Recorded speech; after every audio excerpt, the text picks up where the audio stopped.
नमस्कार. मिरगेंची वात्रटिका आणि कविता यामध्ये आपण सर्वांचं सहर्ष स्वागत.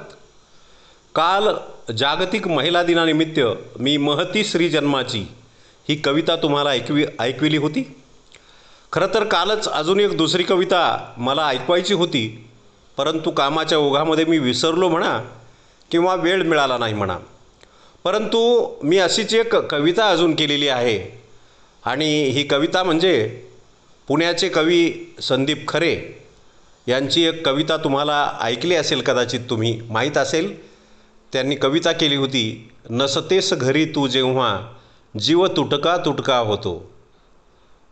खरं म्हणजे स्त्री ही घराचं चैतन्य असते. प्रत्येक घराचं सौंदर्य म्हणजे स्त्री असते आणि स्त्री घरात नसेल तर त्या घराला घर पण राहत नाही. आणि म्हणून नसतेस घरी तू जेव्हा जीव तुटका तुटका होतो ही त्यांनी कविता केली. त्याच धर्तीवरची माझी कविता, परंतु मी त्याच धर्तीवरची असली तरी त्याच्या उलट माझी कविता केलेली आहे की असतेस घरी तू जेव्हा. नसल्यानंतर तर विरह असतो, पण बायको घरी असल्यावर कसं वाटतं. आता काही जणाला कसं वाटतं मला माहीत नाही, परंतु मला कसं वाटतं हे मात्र मी तुम्हाला नक्कीच सांगितलेलं आहे आणि बायकोलाही सांगितलं आहे. तर ऐकूया माझी ही कविता, असतेस घरी तू जेव्हा. असतेस घरी तू जेव्हा मी ताजा ताजा होतो.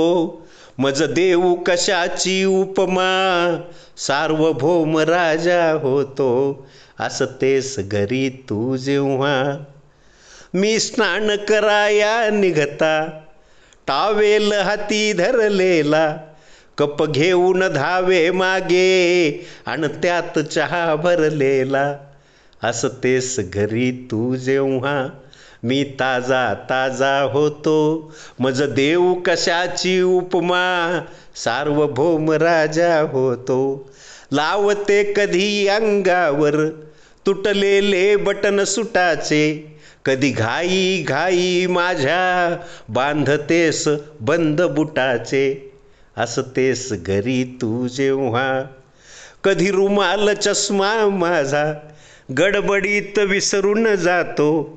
मी उन्हात फिरताना मग तव जीव बावरा होतो. असतेस घरी तू जेव्हा मी ताजा ताजा होतो.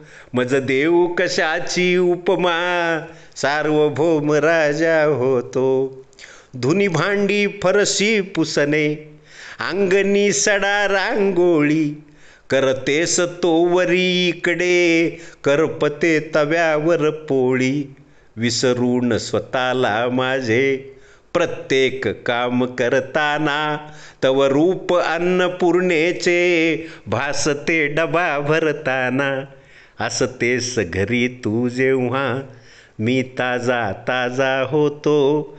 मज देऊ कशाची उपमा, सार्वभौम राजा होतो.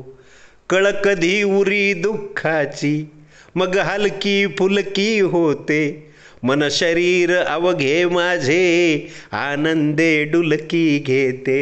असतेस घरी तू जेव्हा मी ताजा ताजा होतो. मज देऊ कशाची उपमा, सार्वभौम राजा होतो.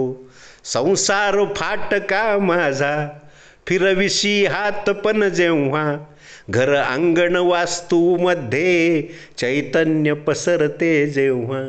संसार फाटका माझा फिरविशी हात पण जेव्हा, घर अंगण वास्तूमध्ये चैतन्य पसरते तेव्हा. जरी चुकून भांडण होता क्षण एक अबोला धरते, पेल्यातील वादळ सारे पेल्यात लगेचच विरते. असतेस घरी तू जेव्हा मी ताजा ताजा होतो. मज देऊ कशाची उपमा, सार्वभौम राजा होतो. तू निशिगंधाचा दरवळ की पद्मफुलांची ओंजळ, मज धुंद होऊनी जाते भ्रमरासी जैसा परिमळ. तू निशिगंधाचा दरवळ की पद्मफुलाची ओंजळ मन धुंद होऊनी जाते, भ्रमरासी जैसा परिमळ असतेस घरी तू जेव्हा. आणि शेवटच्या ओळी, ईश्वरा हात जोडोनी ही एक प्रार्थना तुझला, ईश्वरा हात जोडोनी ही एक प्रार्थना तुझला, बायको हीच रे पुढती शतजन्म मिळावी मजला. बायकोला खुश करावं लागेल का नाही? ईश्वरा हात जोडोनी ही एक प्रार्थना तुझला, बायको हीच रे पुढती शतजन्म मिळावी मजला, असतेस घरी तू जेव्हा मी ताजा ताजा होतो, मज देऊ कशाची उपमा सार्वभौम राजा होतो, असतेस घरी तू जेव्हा. धन्यवाद. माझी ही कविता आवडली असेल तर निश्चित माझ्या यूट्यूब चॅनलला सबस्क्राईब करा, शेअर करा, लाईक करा, कमेंट करा. पुन्हा एकदा नवी कविता, नवा विषय घेऊन मी आपल्याला भेटेल. तोपर्यंत सर्वांचे मनःपूर्वक धन्यवाद.